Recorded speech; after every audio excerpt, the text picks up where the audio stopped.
Christmas morning is supposed to feel warm, right? Like cinnamon and pine needles and the quiet hum of family togetherness. But for me, Christmas has started feeling more like frostbite, cold, creeping, and impossible to ignore. I'm 36 now, and I've spent most of my adult life pretending that being excluded didn't sting, that family ties weren't supposed to strangle. But this year broke something. Or maybe it revealed something that was already broken long ago. My name's Riley. I'm the oldest of three siblings, me, then my sister Tessa, 33, and our younger brother Sean, 29. Growing up, I was the quiet one. Not shy, exactly, but always the one expected to understand. When Tessa threw tantrums, I was told to be patient. When Sean failed a class or crashed Dad's car, I was told, don't be too hard on him.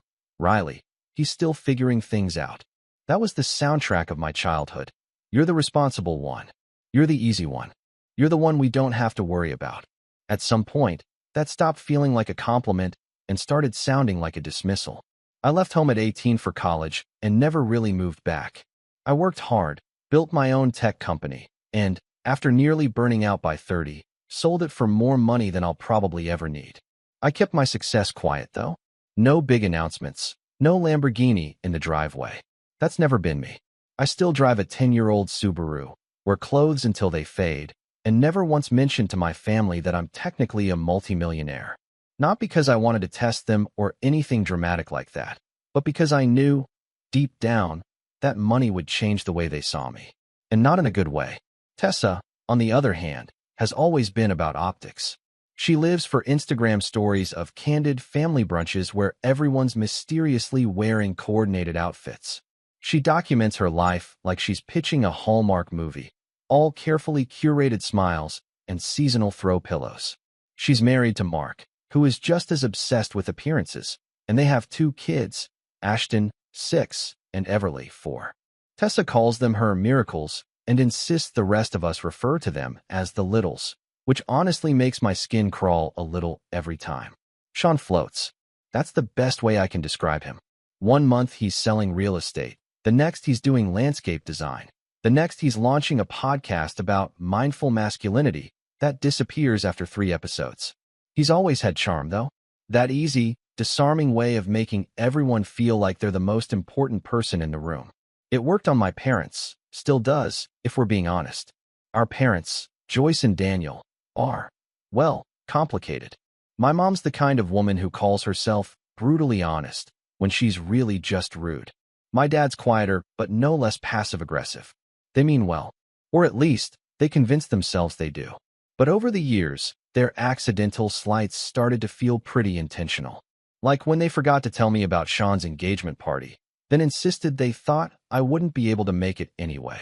Or when I gifted them a trip to Napa for their anniversary, and they spent the entire time posting photos captioned, "Thanks to our wonderful Tessa for organizing this," as if I didn't exist. But this Christmas was different. I'd been living in Seattle for the past 5 years, but I bought a cabin just outside Denver last summer. A place with big windows, a roaring fireplace, and enough room for everyone to gather comfortably.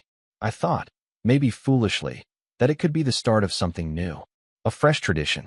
I offered it to the family as a potential Christmas spot back in September. I even emailed pictures. No one responded. Then in November, Mom casually mentioned that Tessa's offered to host this year. It just makes more sense with the kids. I nodded, told her I understood. But deep down, something cracked. I had offered to host.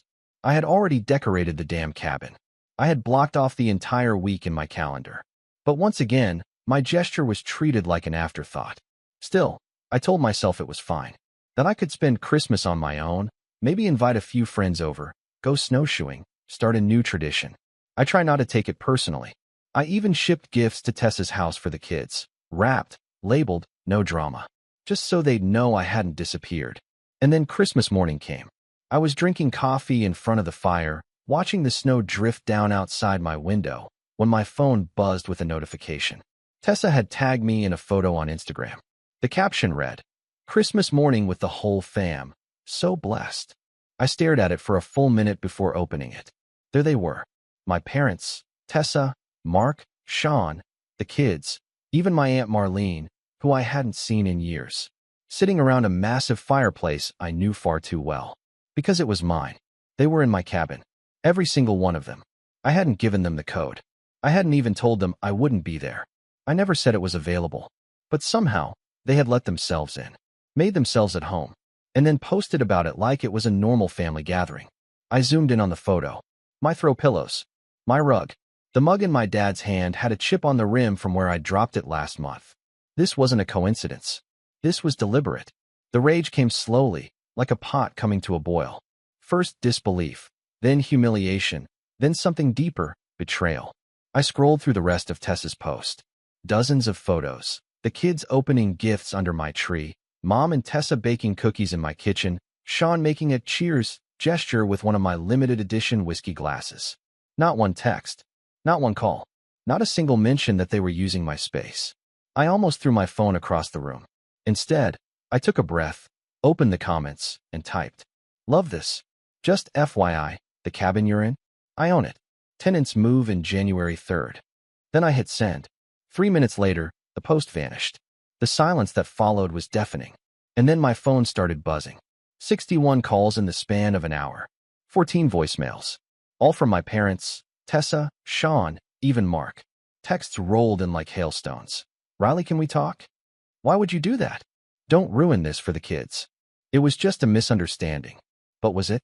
I stood in that quiet cabin, staring at the fire as my phone vibrated on the kitchen counter. And for the first time in a long time, I didn't feel guilty.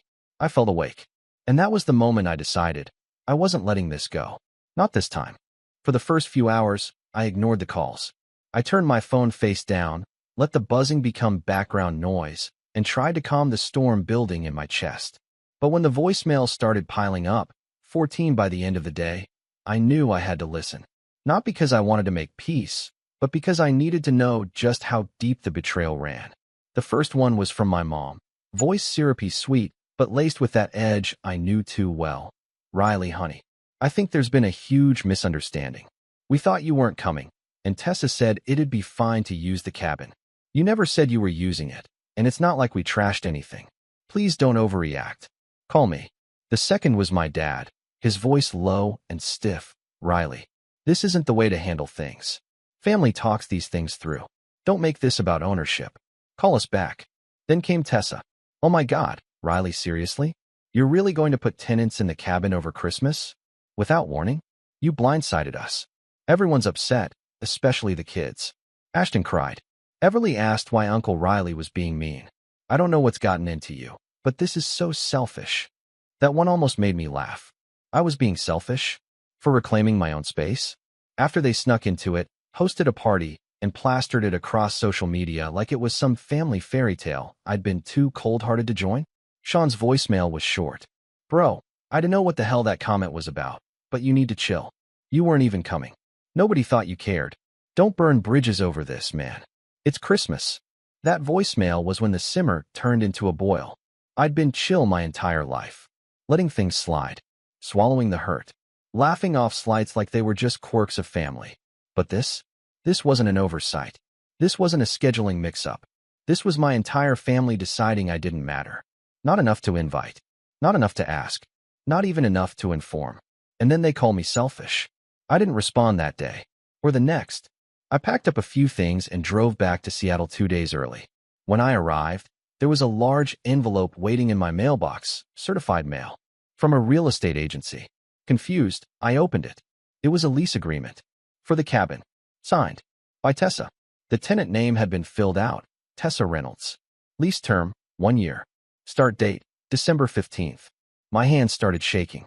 Attached was a note from the leasing agent. "Thank you for finalizing this. We received the signed lease and key copies from your sister last week. We're excited to move forward with the property management partnership. Please let us know when you'd like the direct deposit info for rental income." Rental income? Partnership? I stared at the documents for a long time, mind reeling. Tessa had posed as me. She had contacted the agency I'd mentioned casually months ago when I was exploring whether I should rent the cabin during ski season. She had given them the access code, had keys made, and even filled out paperwork in my name. The lease was technically void, since it didn't have my signature, but the boldness of it stunned me. She'd planned this. The whole family gathering at my cabin wasn't a spontaneous Christmas miracle. It was orchestrated, and they'd never planned to tell me. I drove straight to my lawyer's office the next morning. Rebecca's been my real estate attorney for years, calm, no nonsense, and fiercely competent. When I showed her the lease, she whistled softly. "This is borderline fraud," she said, flipping through the pages. "Definitely impersonation. She's lucky the agency didn't wire funds yet, or she'd be in even deeper." I didn't even know what to say. I just sat there, gripping the edge of the chair like the ground was shifting beneath me. Rebecca leaned forward. "Riley, I know this is family, but you need to decide how far you're willing to go. We can stop this, but it might get ugly." Ugly. That word echoed in my head all day. Because things were already ugly. They had been for years. This was just the first time I couldn't pretend otherwise. I didn't call my sister. I didn't confront her. I wanted to hear it from her lips. I wanted to see if she'd lie to my face. So when Mom called again, her fourth call that day, I picked up. "Hi," I said flatly. "Oh, honey," she breathed, like we were on the brink of reconciliation. "I'm so glad you answered. I've been worried sick." "Really?" I asked. "Because it seems like you've all been having a great time." There was a pause. "It wasn't personal, Riley. You're always so busy. And Tessa she had this whole thing planned." "Planned?" I said, voice tightening. "So you knew it was my cabin?" Another pause. "Well, yes. But she said you weren't using it. And she thought it would be nice for everyone." "She also signed a lease," I said. Silence. "She what?" my mom whispered. "She submitted a forged lease to a rental agency," I said, forcing calm into my voice. "Using my name. My address. She gave them keys. Codes. Access to a property I own." "That can't be right," Mom said. "Tessa wouldn't." "She did." More silence. Then, "Well, maybe she thought you'd changed your mind. You never said you'd be using it." "I never said you could use it," I snapped. "Let alone lease it out. Do you realize how insane this is?" She huffed. "You're blowing this out of proportion, Riley. It's family. Sometimes we do things informally. Forging my signature isn't informal, Mom. It's illegal." She clicked her tongue. "Why are you being so harsh? It's Christmas." There it was again. That old guilt. But it didn't work this time. "Because you all made a choice," I said. "You chose to go behind my back. You chose to erase me. So don't talk to me about Christmas." I hung up. And that was the last time I spoke to her that week. 3 days later, Sean showed up in Seattle. I opened the door to find him standing there, sheepish grin on his face, hands shoved in the pockets of a too expensive leather jacket. "Bro," he said. "Let's talk." I didn't move. "How did you know where I live?" "Tessa," he said, without blinking. "She said you'd cool off by now." I stepped aside, not because I wanted to forgive him, but because I needed answers. We sat in my living room. I didn't offer him a drink. Sean looked around. "This place is nice. Didn't realize you were doing this well." That rankled. "I keep my business private." "Yeah," he said. Clearly. There was a long pause. "I didn't know about the lease," he said finally. "I swear. I thought you were letting her use the place." "And you didn't think it was weird that I wasn't there?" I asked. "That I hadn't posted, called, or shown up?" He shrugged. "I figured you were doing your solo thing again. You're hard to read, man." I didn't respond. Sean leaned forward. "Look, I get it. It was messed up. But you know how Tessa is. She thinks everything is hers by default. Always has. She crossed a line." "I know," he said quickly. "And she knows. But if you press charges or sue or something, Mom's gonna have a meltdown. Dad too. You're gonna nuke the family over this." "They already nuked it," I said. He rubbed his jaw. "So what now?" "I don't know," I said truthfully. "But I'm not sweeping this under the rug." He left soon after. Didn't argue. Didn't apologize again either. But later that night, I got a text from Tessa. "Sean told me you're being serious about this. Riley, you wouldn't actually ruin our family over a cabin. You've always had a flair for dramatics, but this is too far. Let it go." I stared at the message for a long time. Then I typed a single sentence and hit send. "I've let a lot go, Tessa, but not this." And that's when everything started to unravel. The fallout wasn't loud. It didn't come crashing down like in movies. No dramatic confrontations in the rain. No tables flipped at family dinners. It was quieter than that. More suffocating. Like the slow spread of cold air under a door. The kind of silence that hums in the background and makes your skin itch. For the next few weeks, the family group chat went dark. Not that I expected applause for finally standing up for myself, but the sheer, synchronized silence was jarring. Nobody said a word. Not even the passive-aggressive "hope everyone's doing well" messages that usually followed arguments. It was like I'd been carved out, neatly, like fat from meat. Still technically there, but not wanted. January rolled in fast, and the Denver cabin echoed with the sound of movers. I flew back for 2 days to oversee the transition. Boxes, signatures, walkthroughs, keys handed off to new tenants.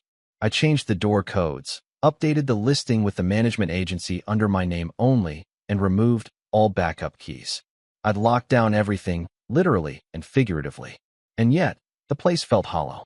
Not because I missed them, but because I realized, maybe for the first time in my adult life, that the version of family I'd been chasing didn't exist. Not really. It had always been an illusion. Fragile, scripted, photoshopped into existence by people who smiled wide for the holiday card and then cut you out of the picture the moment it became inconvenient.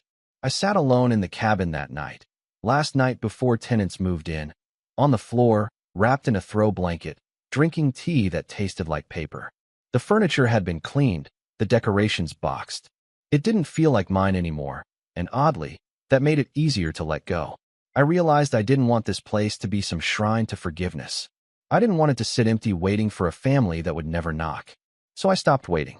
The next few months were quiet, but not empty. I threw myself into work, not out of escapism, but purpose. I'd been toying with an idea for months, something tech-adjacent, but more personal. A mentorship platform for young entrepreneurs who didn't come from flashy backgrounds or elite universities. People like me, quiet builders, overlooked minds, the ones expected to understand, while others got the spotlight. I started sketching it out, slowly, methodically. Late nights, early mornings, whiteboards and wireframes. I didn't tell anyone. I didn't need applause this time. There's something strange about working in silence after years of trying to be heard. At first, it's disorienting. You wonder if you're disappearing. But then, it becomes power. You start doing things for you. Not for validation. Not to prove a point. Just because it matters to you. I built a skeleton team. 2 designers, 1 back-end engineer, 1 community lead. All of them freelancers I'd worked with before. We called it Foundry, because it was about building, shaping, forging something real. At night, I walked. Just walked. Around my neighborhood in Seattle. No headphones. No distractions. I needed to learn how to be alone without feeling punished. I started noticing things I hadn't seen in years. The uneven sidewalk near the corner bakery, the old man with the blue cap who always nodded at me, the cat that seemed to own the entire block. The world had been there all along. I'd just been looking somewhere else. I also started therapy. Not because of the cabin. Not because of Tessa. But because I realized I'd been carrying too much for too long and calling it strength.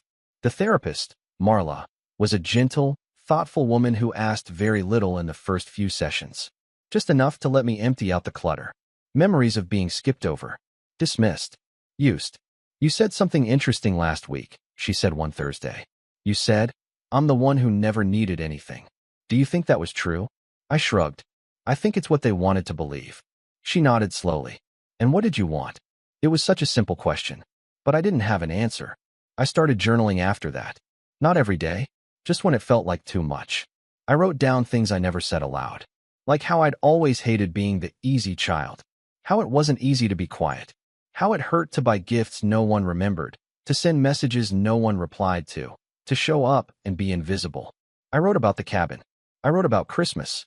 I wrote about the night I saw the Instagram post, and how the silence afterward had felt louder than any argument we'd ever had. And slowly, so slowly, I started feeling something strange. Not peace exactly, but clarity. I realized I didn't miss them. I missed the idea of them. The family I'd built in my head, the one that cared, that called, that showed up without being asked. That family didn't exist. Maybe it never had. And grieving it like a death felt oddly healing. One night in February, I got a message from Mark, Tessa's husband. "Hey man, I know things are tense. Just wanted you to know I had no idea about the lease stuff." That was all, Tessa. "We didn't mean to hurt you." I stared at the message for a long time. There was no apology, just a quiet absolving of responsibility. I didn't reply. 2 days later, I got a call from a Denver number I didn't recognize. I let it go to voicemail. "Hi Riley, this is Kathy from Snowview Elementary. I'm calling because Everly listed you as an emergency contact on her school file. There's no issue, Just a clerical update. But we wanted to confirm if that information is still accurate. I blinked at the phone. I wasn't even told I was listed. They'd put me down as a backup. Without asking. Still useful, huh? I didn't call back. I forwarded the voicemail to Tessa with a single line. Remove me from the school contact list. Immediately. No response. Of course. Foundry launched in April. Soft launch. Invite only. We rolled out to a small group of college grads and solopreneurs, many from underserved communities, first-gen students, people building quiet businesses out of dorm rooms and kitchens. We didn't go viral. We didn't need to. But people wrote to us. Long messages. Gratitude. Relief. Finally, something built for people like me. I saved every email. Printed a few. Framed one. I didn't tell anyone in my family. They wouldn't have asked anyway. One night in May, Sean messaged me again. No greeting. Just a screenshot of a family Facebook post. My parents had posted photos from Mother's Day brunch. Tessa, her kids, my parents. Balloons, cake, captions about blessings. I wasn't in it. I wasn't mentioned. Again, under the image, Sean had written, "You really done with them?" I stared at it for a while. Then I typed back, "I think they've been done with me for a long time. I'm just catching up." He didn't reply. That summer, I went back to the cabin, not to stay, just to check in, do some seasonal maintenance, make sure everything was running smoothly. The tenants were out for the weekend. It was quiet, still. I walked the old trails I used to hike as a kid, saw my breath in the morning mist, listened to the way the trees didn't ask for anything. On the way out, I stopped at a small gift shop by the lake. A carved wood sign caught my eye. It read, "Family isn't who you come from. It's who stands with you when you stop trying to earn it." I bought it, hung it in my apartment entryway. The next time my phone rang with a family name, I let it ring out. I didn't even flinch, because I wasn't falling anymore. I was climbing, and I was starting to like the view. The funny thing about clarity is that once it clicks into place, you start seeing patterns that were there all along. Little things I used to excuse. Mom's backhanded comments, Tessa's snide jokes wrapped in just teasing, Sean's disappearances whenever things got inconvenient, began to look less like isolated slips and more like a blueprint. A carefully balanced system where I played a role, the background character, the reliable one, the one who wouldn't make a fuss. And as long as I stayed in that role, everything ran smoothly for them. But now, I was out of frame, and they didn't know what to do. By early June, I was in a different place entirely, emotionally, mentally, even physically. I'd moved to a new condo near Pike Place Market. Exposed brick, wide windows, a view of the water if you tilted your head just right. It wasn't extravagant, but it was mine. No shared keys. No forced smiles and group photos. Just peace. I'd also taken the time to revisit some legal matters. The cabin, for example. After the forged lease incident, I'd updated the ownership records to route everything through a holding company I quietly set up called Lurwood Ventures. My name was nowhere public on the title anymore. The property taxes, the utilities, the contracts, they all pointed to Lurwood. If anyone went snooping, they'd hit a wall. Just a shell LLC in a chain of other shells. Why? Because I wanted to see if Tessa would try anything again. And I had a feeling she would. My instincts were proven right when I got an email from the property manager in late July. "Hi Riley. Just wanted to confirm something strange." A woman named Tess Reynolds emailed asking to regain management access to the cabin. She claimed to be the owner and sent a fake utility bill as proof. Thought you should know. I stared at the email. So she was still trying. Still clinging to the illusion that if she could just convince someone, anyone, that she had a right to my things, I'd eventually fold. But I wasn't folding anymore. I replied, "Thank you for flagging this. Please forward me the email and attach a copy to the incident log. I'll handle the rest." Then I reached out to Rebecca, my attorney, and we drafted a cease and desist letter. Not just for Tessa, but for all of them. See, the more I thought about it, the more I realized how deep the entitlement ran. It wasn't just the cabin. It was the dozens of little things that had stacked up over the years. The phone plans I'd been paying for since college, the credit card I'd once co-signed for Sean that was still being used, the shared Netflix account where I was still the one footing the bill, despite not being welcome at Christmas. I wanted it all cut. So I sat down, spreadsheet in front of me, and started tallying. Not just money, but patterns. Connections. How often I was the fallback plan. The silent donor. The emotional janitor cleaning up after everyone's mess. By the end of that week, I had a list and a plan. It started with quiet disentanglement. First, I froze the shared credit card. Sent Sean a courtesy email. This card is being deactivated. Any balances are your responsibility going forward. Please don't contact me about payment. I won't be covering it. Second, I pulled the plug on the shared family streaming accounts. Netflix, Hulu, Spotify, even the Ring account I'd once set up for Mom and Dad's house when they couldn't figure out how to install their own. Third, I removed myself from any and all emergency contact lists. Schools, doctors, even the vet for Tessa's dog. Yes, somehow, I'd ended up listed there too.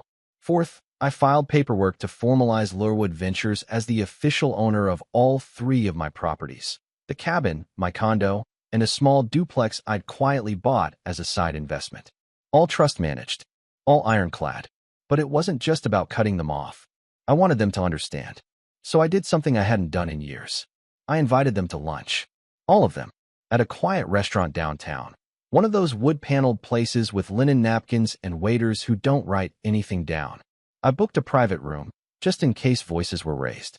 Or truths were finally heard. Tessa arrived first, of course, right on time, and already flustered. She was wearing her polished mom uniform, soft beige cardigan, gold pendant necklace, oversized sunglasses on her head like a crown. She looked around like she owned the place and barely acknowledged me when I stood to greet her. Then came Sean, 10 minutes late, smelling faintly like cologne and carelessness. And finally, my parents, my mother in pearls and pastel lipstick, my dad quiet, unreadable as always. We sat. No one ordered. They waited for me to speak. I didn't rush. I let the silence stretch just long enough to feel heavy. Then I folded my hands and said, I wanted to say something once. Just once. And I wanted you all to hear it at the same time. Tessa rolled her eyes. Riley, if this is about the cabin again. It's not just about the cabin, I said evenly. It's about everything. They stared. I continued. For years, I let things slide. I paid. I showed up. I didn't complain. I thought that's what family meant. But now I realize it was just permission. Permission for all of you to keep taking and pretending it was normal. My mom frowned. That's not fair. No, what's not fair is being excluded from Christmas in my own home. What's not fair is being told I'm selfish for reacting to fraud. What's not fair is being treated like a backup generator that no one wants until the lights go out. Sean shifted uncomfortably. Tessa crossed her arms. I pulled out a small folder and slid it across the table.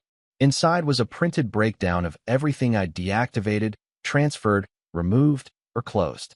It wasn't dramatic. Just facts. These are the accounts I've shut down. The cards I've closed. The utilities I've transferred. Going forward, I'm not your fallback. I'm not your sponsor. And I'm not your scapegoat. Tessa scoffed. Is this revenge? Some power trip? No, I said. This is freedom. Yours and mine. My dad finally spoke. Son, this seems a little drastic. I met his eyes. No, Dad. What was drastic was forging my name. What was drastic was cutting me out of holidays and then acting shocked when I didn't want to fund the next one. They didn't apologize. I didn't expect them to. I paid the bill without a word and left. I never expected that conversation to change them. But I needed it. Not for closure, but clarity. And that clarity? It gave me momentum. Foundry hit its stride that summer. We brought in new mentors, self-made business owners, investors who'd built wealth without Ivy League degrees or flashy VC deals. We partnered with local colleges and startup incubators. We launched a podcast. I even gave a few interviews, anonymously at first, then eventually by name. One of them ended up in a business newsletter Tessa subscribes to. She didn't reach out. But 2 weeks later, I got a LinkedIn connection request from Mark. No message, just a silent bridge-building gesture. I didn't accept. Not yet. Because I wasn't done building something of my own. Something they couldn't take credit for. Something they couldn't hijack or twist into a photo op. Something that wasn't a cabin or a family brunch or a birthday dinner where no one remembered my name. This was mine. And the best part? They had no idea what was coming next. Revenge, I've come to realize, doesn't always need to look like fire. It doesn't have to be loud or cruel or wrapped in petty theatrics. The most satisfying revenge is quiet. Surgical. The kind that doesn't demand applause but leaves no room for denial. And in the end, mine wasn't just about payback. It was about putting a period at the end of a sentence they never let me finish. By September, Foundry had gone from a small mentorship circle to something bigger. We'd attracted the attention of a few angel investors, not because I was chasing money. I had enough, but because they believed in what we were doing. We weren't just helping new entrepreneurs. We were teaching them how to navigate a system that had ignored people like us for too long.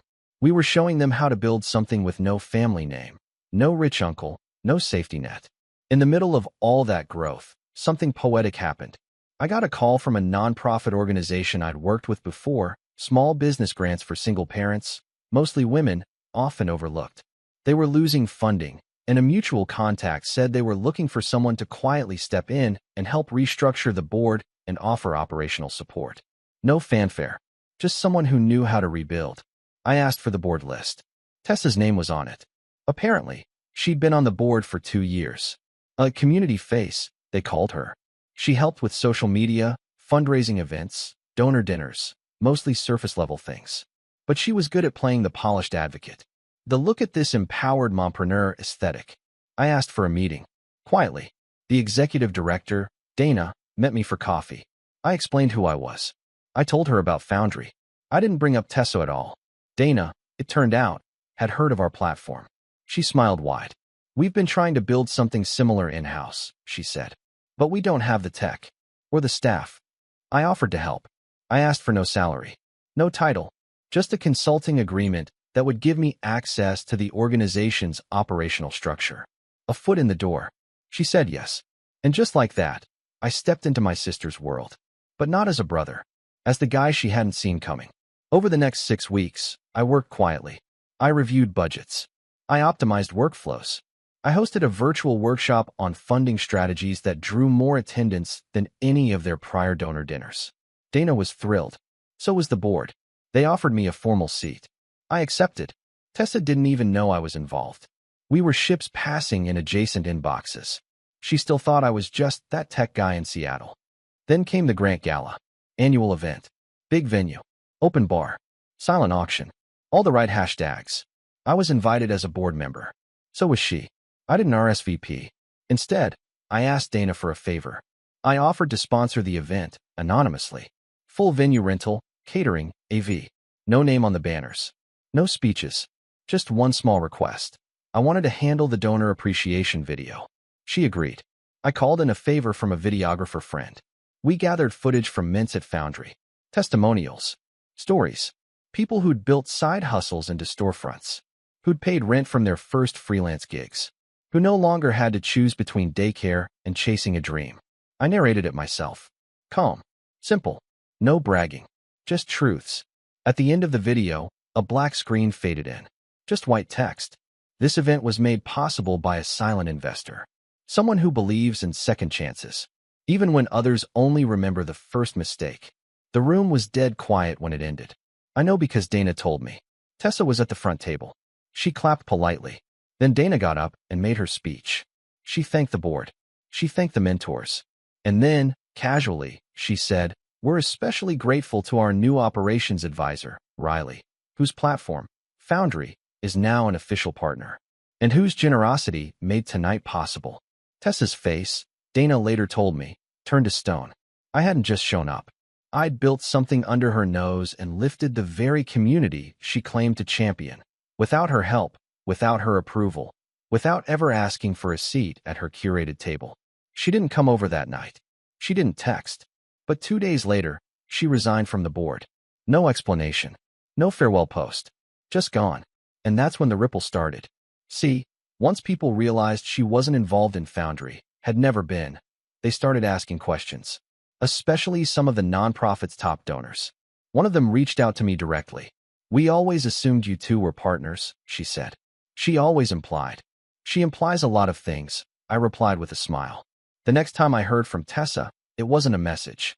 It was a podcast. One of those lifestyle shows where she was a guest, episode about overcoming toxic family dynamics. She told a neat little story about being betrayed by a sibling who used their success to sabotage her community work. She never said my name. She didn't have to. But I didn't respond. Because I didn't need to. While she recorded her curated narrative, I was closing a partnership deal with a university incubator that would give Foundry access to 1,200 students annually. Real people. Real change. Sean reached out again in November. This time it was different. I know you probably don't want to hear from me, but I just wanted to say, I think I get it now. What it feels like to be left out. Things have been weird. Mom and Dad barely talk to me unless they need something. Tessa's freezing me out. It sucks. I stared at his message for a long time. Then I replied, I'm not happy that you're hurting, but I am glad you're starting to see it. He didn't reply for a while. Then, can we talk sometime? Just us. I said yes, because not all bridges need to be burned. Some just need new architects. As for my parents, the silence stretched into winter. No calls, no cards, not even a passive-aggressive Facebook tag. And yet, I felt lighter than I ever had. I celebrated the holidays with a few close friends, the ones who'd become my chosen family. We cooked. We laughed. I hosted them in my condo, and for the first time in years, I didn't feel the need to check my phone for obligatory family messages, because none were coming, and I was finally okay with that. Then, on Christmas morning, my phone buzzed. Not with a call, but with a photo. A text from Sean. He and his girlfriend. Someone new, someone warm, smiling in front of a tiny tree, holding mugs with "starting over" written in gold cursive. Below it, he'd written, no family drama this year. Just peace. Hope you found yours too. I smiled. And for the first time in a long time, I meant it. Because revenge isn't always about destruction. Sometimes it's about reclamation. Reclaiming space. Reclaiming peace. Reclaiming the version of yourself they tried to convince you didn't matter. I looked around my home, my life, myself, and I knew I hadn't just walked away. I'd risen.